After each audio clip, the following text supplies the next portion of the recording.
esika ya bakongo.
Déjà, merci pour la question d'ailleurs, mais je crois qu'avant d'aborder la question d'ailleurs, le minimum de la Cameroun est important parce que le Cameroun, c'est vraiment un folklore. Et donc, c'est important de nous les amis, message pour le papa de Martin Fayot Matiti, à Pessaki dans la Congolais, Matina, l'observance de la mesure barrière, la mesure hygiénique. Pour la tina pour la Covid-19 pour les amis pour ça je crois pour la première fois l'émission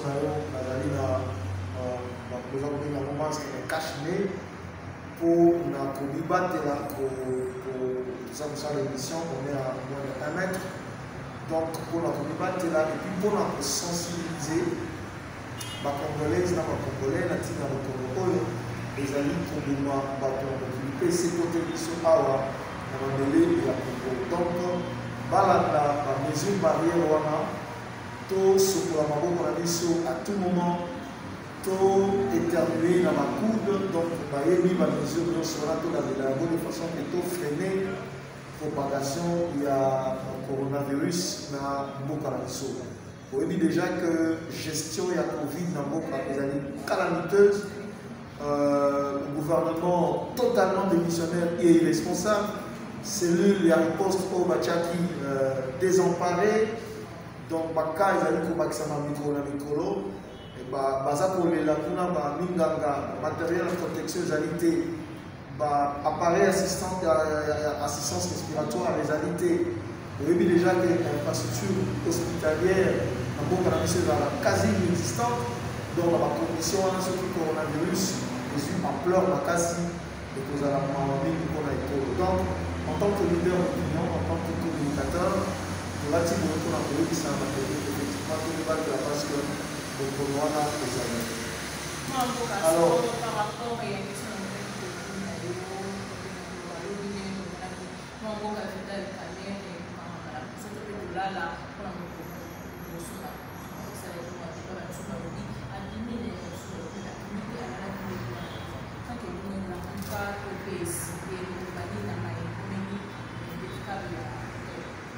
maman voyant la Guinée préciser le point de vue au Maroc, ça ni point de vue à l'avocat, ni point de vue à décider, c'est mon point de vue personnel, l'analyse pour tout ça en tant que politique, peut-être récupérer l'information au-dessus de part et d'autre.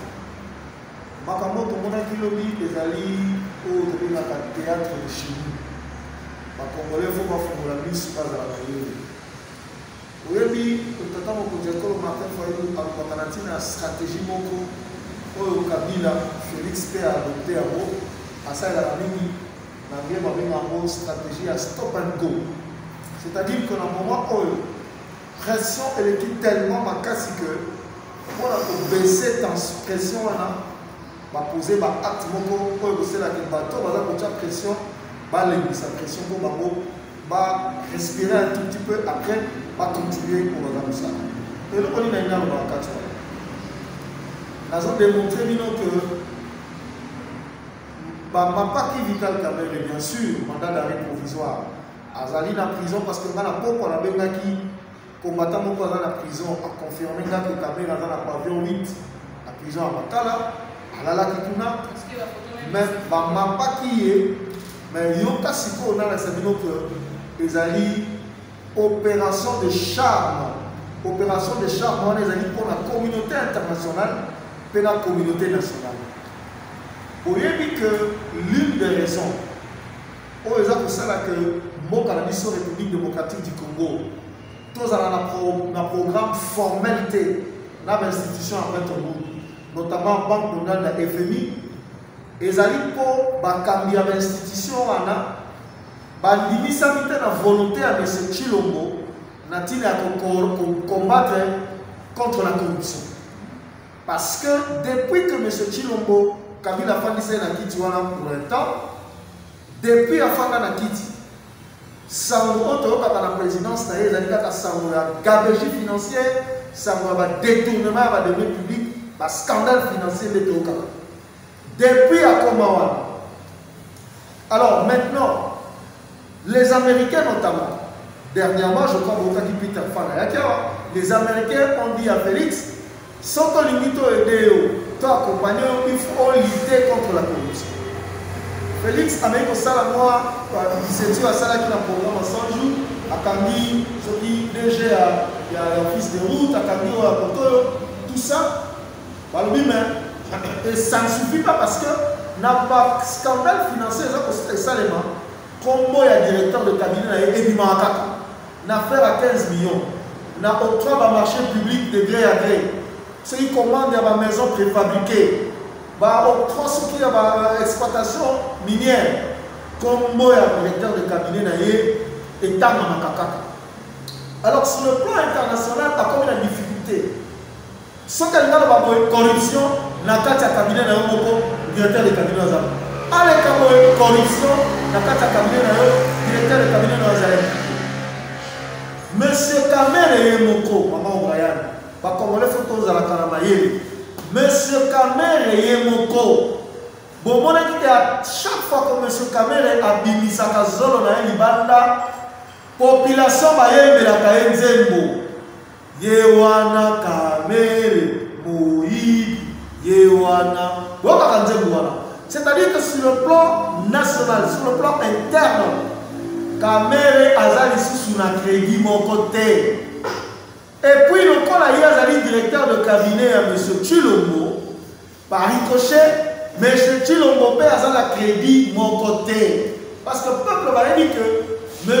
Kamerhe a pris ça là et l'autre mon côté sans que le président n'aille. Donc c'est-à-dire que et M. Kamerhe et Félix Tshisekedi sont dans le même sac. Comme il y a des difficultés, il y a pas de chose à il dépêche pour qu'il y ait un raisonnement licolo. Maintenant, qu'est-ce qu'on fait? On dit non. La solution ici, pour que nous puissions répondre avec les institutions de Bretton Woods, il faut te mettre à Koumoura à ma casse. Vraiment pour lutter contre la corruption. Dans un moment, et ça, il faut que tu aies une analyse. Le long avec le Covid-19, ralentissement économie mondiale et talisami. Nous, le Congo, nous avons une économie extravertie. Choc, onde de choc, on a une économie, la mission est d'ailleurs, avant même le Covid, Tozala qui déjà la situation financière beaucoup catastrophique. Oh, le budget de la banque va quitter ce qui franc congolais érosion dans mon micro-colonie ensemble. Avant même Covid, situation comme déjà catastrophique. Comment il y a la difficulté à faire des fonctionnaires, il y a un moment où il y a une irritation à hyper à la source. C'était pour prendre de l'argent d'ici et là et puis arriver à payer les fonctionnaires. Maintenant, si avec le ralentissement de l'économie sur le plan national et international, Tshilombo, après cette affaire, dans 2, 3, 4 mois, n'aura même plus le moyen de payer les ministères et les policiers. Donc, le seul salut de Tshilombo, c'est quoi? C'est avoir le financement du Fonds monétaire international et de la Banque mondiale. Donc, barrière des alliés lutte contre la corruption. corruption. Si quoi stratégie, ça les amis. Stratégie Zali, Kamere, à quel bail au cahier dans la juge, bas ou aïe bataille dans prison. Mais prison. Mais Kamere, non. Maman, Brian, Yoka, humiliation, Zali. Au contraire, les hommes bénéfiques pour la Kamere. On a démontré. Kamere, après. Kamere, elles ne font pas la politique. Ils ne font pas la politique, ce sont les Malandangoulou qui ne font pas des analyses. Moi, je fais des analyses politiques, je vous dis que les gens labo. On a démontré que ça bénéfique pour la Kamere. On a démontré à votre téléspectateur.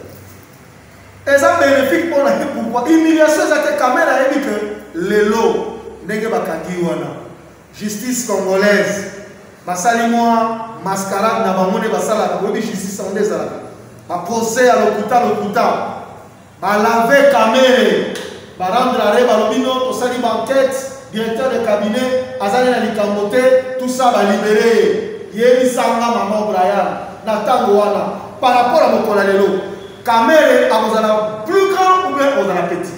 Il va s'en sortir plus grand. Humiliation, au moins, on a sauté parce que, Nana Moussou, ça va noyer, mais là, il y a un zéla, Nega va y mettre la grande zélo dans zéla, Kayewa, Kamere, Moumoui. Non, Abakanga, qui est tout. Akene na prison, justice déjà elle avait.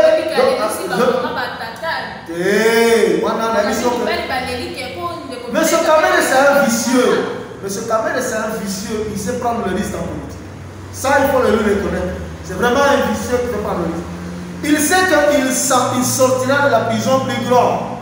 Et puis Félix c'est un vicieux. Moi la main il a la calme. Que les prisons, justice est pour la VO. Dans votre mouvement. Au plus grand, après la 15 millions. Maintenant, ils ont une stratégie, on a fait à stop and go. Ils ont une opération de charme.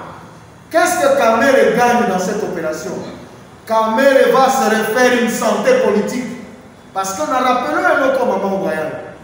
À chaque fois que Tata on a vu Balabala, il a caïté. Ça va continuer, ça veut dire que politiquement, il est fini. Il a l'occasion de se faire laver, nettoyer par la justice congolaise. Et c'est une stratégie qui est mise en place par Chilombo. Je te dis que Chilombo ne lâchera jamais Kamere. Kamere ne lâchera jamais Chilombo parce que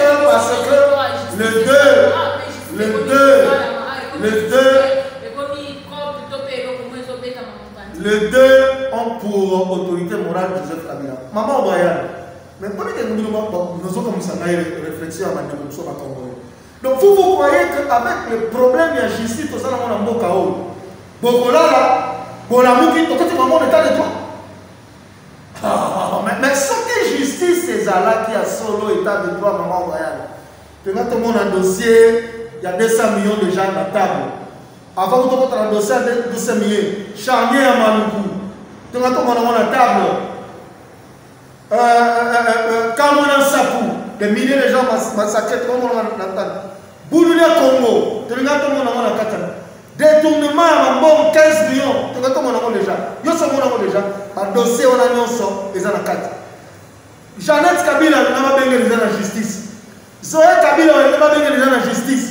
Olivier Lembe, on n'a pas bien la justice. Yemoko Kabila, on n'a pas bien la justice. Parce qu'ils sont impliqués dans la malversation financière dans notre Bokarachi. C'est là qu'il faut amener le raisonnement plus loin. Bon, ça va être l'affaire à 15 millions.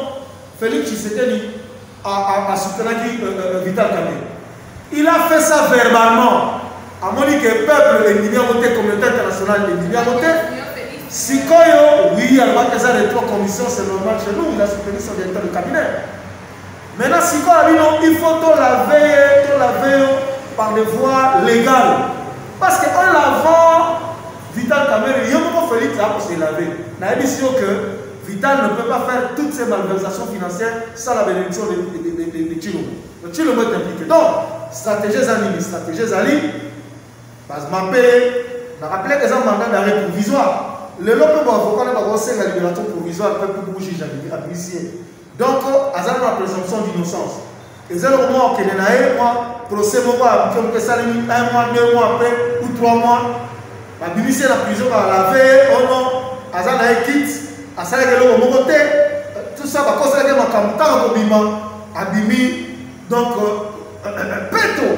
Et là, on a beaucoup plus fort. Bah, Congolais, Félix Tshisekedi a dit que son partenaire, mon directeur de cabinet a été arrêté jusqu'à la prison. Il y a eu un procès régulièrement organisé et les juges ont démontré que, en fait, les juges sont convaincus qu'il n'est pas impliqué dans le cabinet dans des crimes. Et quand il se dédouane comme ça, c'est-à-dire que les Alipo a sa opération de charme vis-à-vis de la communauté internationale. Ça, c'est une vérité par rapport à l'information aux alentours. Donc, c'est une véritable distraction. Une véritable distraction. Il faut régime Oyo. Il y a le Kouta Oyo à Kabila. Tout déraciné en haut. N'a pas de soutenir en haut. Chilo, Mona, Vital, ce sont dans les mêmes sacs. Pas déraciné en haut. Parce que vous ne pouvez pas parler le programme de 100 de 100 jours sans parler du frère de Tshisekedi qui était dans la cellule de coordination. C'est ça le problème. Quand même, lui, on lui reproche qu'il a utilisé qui position un directeur de cabinet pour le rebelle dans le moment. En bénédiction, il y a Chilo. Là, il montre ce que ça comprend dans une zone aux zones du Magati. Est-ce que tu as dit communiqué, il y a un bureau politique qui a eu une série de Balobi va continuer à soutenir Félix Tshisekedi pour faire face à la Covid-19. Ils vont continuer à soutenir la coalition FCC Cash. Ils vont continuer à soutenir la coalition Cash. Malgré tout, ils vont ensemble. Lobby, bureau politique et Bimissi Minois. N'est-ce pas ceux qui ont se sentir en danger, mais déjà, il y a deux macambres, trois macambres. Parce que les deux sont dans la même situation. Comme avec un mot, si on voit la Félix, il faut se dédouaner. Quand même, il dit que soit quand tu prison, ils ont l'avantage. Ils ont l'avantage.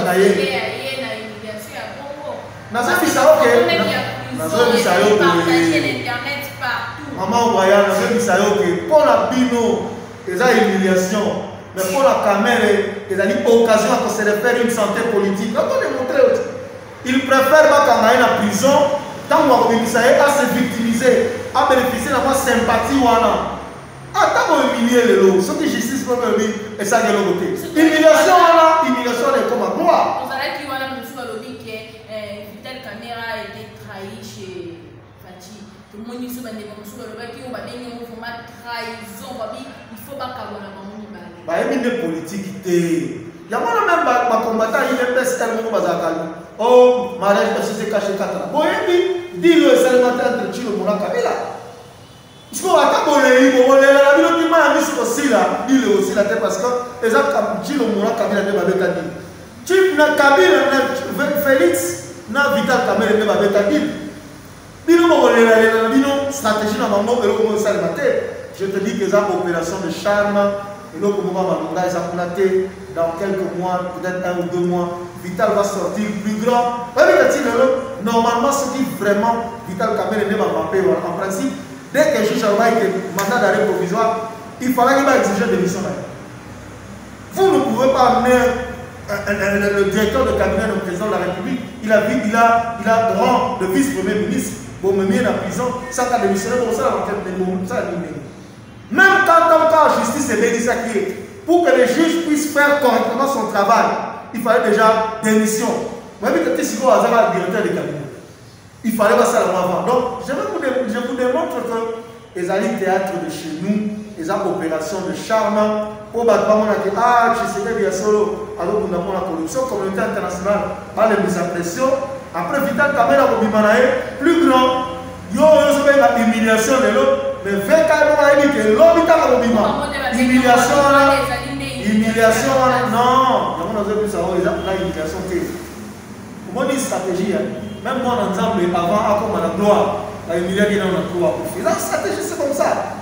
Même les gens, en principe, il y a mourir pour renaître. Il y a moi là, Vital a dit que non, pas me mettre en prison pour aller en prison, mais l'homme est à la humiliation. La justice essaie de blanchir, Kamere est à de l'autre côté. Avant, on s'en dit. Maintenant, je vais envoyer, Kamere Moribi, et martyr, patriote, on a passé la prison, il est côté à se redonner une santé politique. Entre-temps, Chilombo a un argumentaire vis-à-vis de partenaires extérieurs pour bien d'avoir un bon parce que sans cas du monde côté dans l'Israël, à cause de la même cas dans le foot, dans le soda, ça va fonctionner là. C'est chaud. Moi, pesant, complètement en boucle, il y a malenga, tout continuer complètement en solo.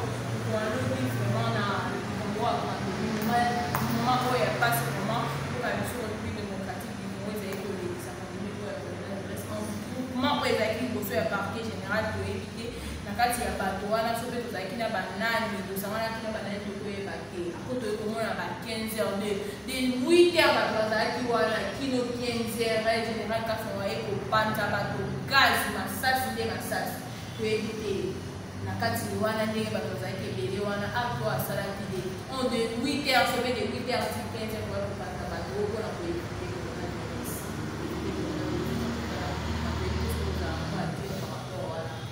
Comment la gestion et la crise sanitaire de la COVID-19 dans le cannabis est calamiteuse. Avant même que tout y a dans le parquet, bandana dans un hôtel de ville, confinement à commune à Bombo, le parquet de Macaron, hôtel de ville. Au moment où il faut sans protection, sans masque, rien du tout. Hôtel de ville de Kinshasa.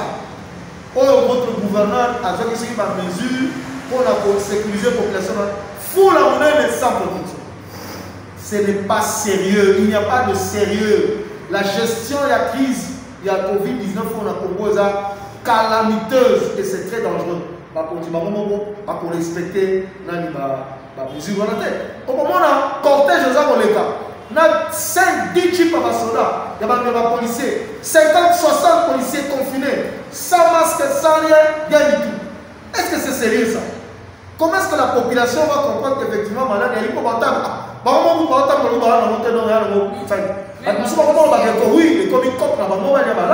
c'est très dangereux.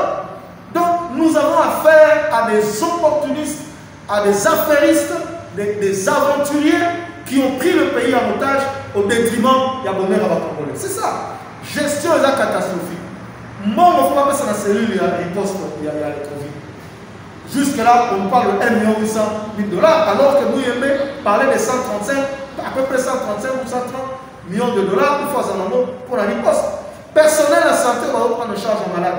Jusque hier, avant-hier, là, quand les médecins vont dans la top Congo, ils n'arrêtent même pas comment dire, matériel de protection. Les médecins vont prendre en charge un malade. C'est extrêmement grave. Alors, maintenant, on est là qui lobby. En principe, nous allons parquer. Par exemple, que Vital Kamere à Koyawana, certainement, ma partisane de M. Soumaga Koyawana, ce qui va vous accompagner, il fallait quand même mesurer soi-même pour sécuriser la population aux alentours. Et puis, est-ce que maman va éviter que maman va faire une décision en groupement, plus de 20 personnes dans les sites. Mais déjà, à partir du moment où la police a montré que 20 personnes vont populaire, il fallait protéger la mort. La police a 15, c'est ça, un manque à sérieux. Manque à sérieux. Bango est préoccupé, Bango est en train de démontrer une stratégie dans des survie politique dans Bango. Ce n'est pas la santé de la population, c'est extrêmement grave. Donc nous avons affaire à des irresponsables qui aujourd'hui nous gèrent par défi. Conséquence, c'est que la situation est besoin de l'autre. Imagine qu'on a vu la sanitaire au roi Kinshasa. La promiscuité aux alentours de Kinshasa. Mais on a dimanche passé, on a dit na Tchangou. Dans autres côtés, il y a plateau pour tout ça. Na Tchangou. Mais il faut monde na Tchangou. Il faut monde na commerce. C'est comme si Covid des alagatés existent à la tête. La police est là, le bourgmestre est là, le gouverneur est là, tout le monde est là, personne n'est du monde. Est-ce que nous sommes en attaque le gouvernement Kinshasa et qu'il y a dans le quartier, et puis c'est le chef de quartier qui va masque pour battre la population? Ou bien la détergent pour battre la population? C'est extrêmement grave. Donc, la gestion est catastrophique de la pandémie. Il y a un moment où il faut pas l'anda, il y a un moment où il y a ça qui va pour la communauté là. Ce qui peut aller en côté, là, niveau irresponsabilité à l'État, donc on connaît une catastrophe sanitaire dans le monde. Voilà mon moment. Merci Mingi, papa Adrien Malinga, pour la comment aussi Malasuka et Maximo.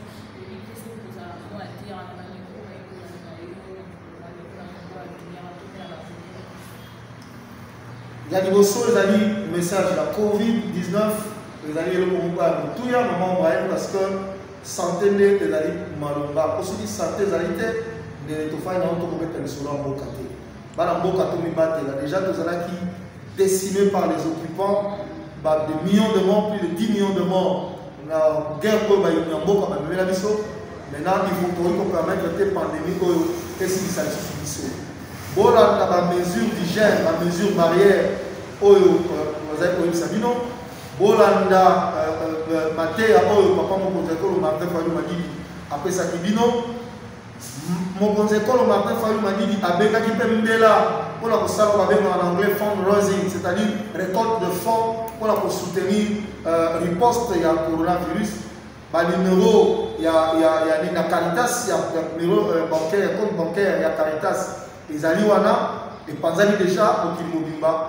Bana diaspora, bana Congo, bocha misolokuna, Caritas, passant on va gérer un moment on a l'aigle en appui na cellule la riposte pour maîtriser les cabos la coronavirus.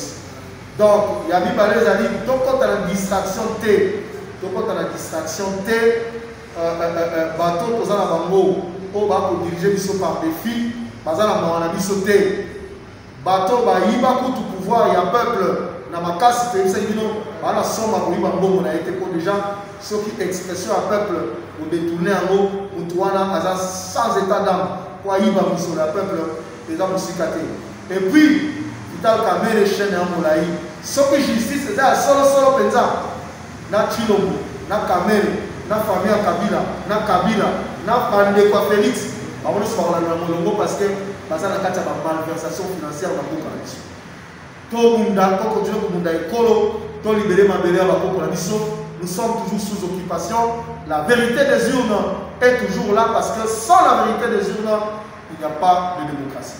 Merci, Minimum.